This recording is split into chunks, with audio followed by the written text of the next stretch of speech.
Hello guys, first of all எல்லாருக்கும் வணக்கம். இன்னைக்கு நம்ம பார்க்க போகிற வீடியோ என்ன, நோட்டாக்கு ஓட்டு போடலாமா வேணாமா, நோட்டானா என்ன, இதை ஏன் கொண்டு வந்தாங்க, இதை பற்றி தான் இந்த வீடியோவில் வந்து முழுசாக பார்க்க போகிறோம். ஸோ வாங்க வீடியோக்குள்ளே போகலாம்.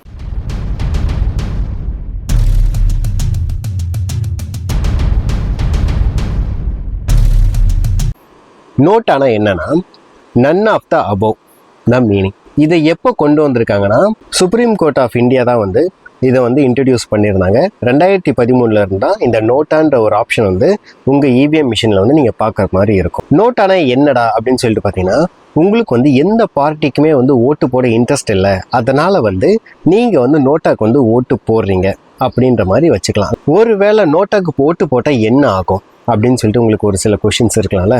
ஒருவேளை இப்போ அந்த ஒரு தொகுதியில் 2026 எம்எல்ஏ எலெக்ஷன் இப்போ நடக்குதுன்னு வச்சுங்களேன். இப்போ அந்த எலெக்ஷனில் ஒரு சில தொகுதியில் வந்து நோட்டா வந்து ரொம்ப ஹையஸ்ட்டாக வந்து வாக்கு வந்து வாங்கியிருக்கு. ஃபார் எக்ஸாம்பிள் 1 லட்சம் வாக்கு வாங்குறதுல ஒரு 70,000 வாக்கு வந்து நோட்டாவே வாங்கிடுச்சு.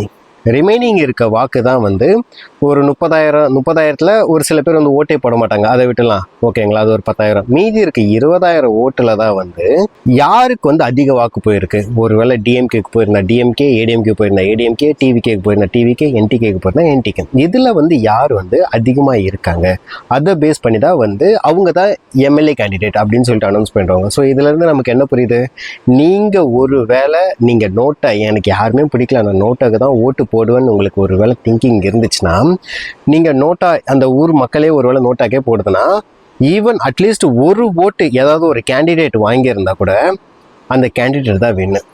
ஸோ பேசிக்காக என்ன சொல்ல வரேன்னா, நீங்கள் நோட்டாக்கு போடுற வாக்கு சிம்பிளி வேஸ்ட். ஸோ பொதுவாக தமிழ்நாட்டில் பார்த்தீங்கன்னா வெறும் 1-2% தான் வந்து வாக்கு வந்து நோட்டாக்கு வந்து போயிட்டுருக்கு. But that is good sign.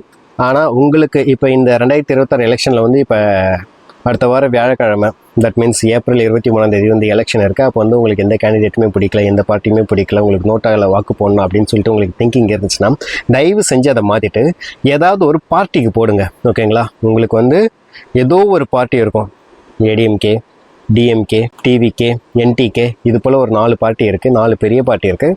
உங்களுக்கு இதுவும் பிடிக்கலையா, சுயேட்சையில் உங்களுக்கு வந்து உங்கள் ஊர் மக்களுக்கு யாருக்கு வந்து நல்லது பண்ணியிருக்காங்க அப்படின்னு சொல்லி பார்த்துட்டு அவங்களுக்காக கூட ஓட்டு போடுங்க. ஆனால் வந்து தயவு செஞ்சு நோட்டாக்கு வந்து ஓட்டு போடுறதுங்கிறது வந்து சிம்பிளி வேஸ்ட் ஓகேங்களா.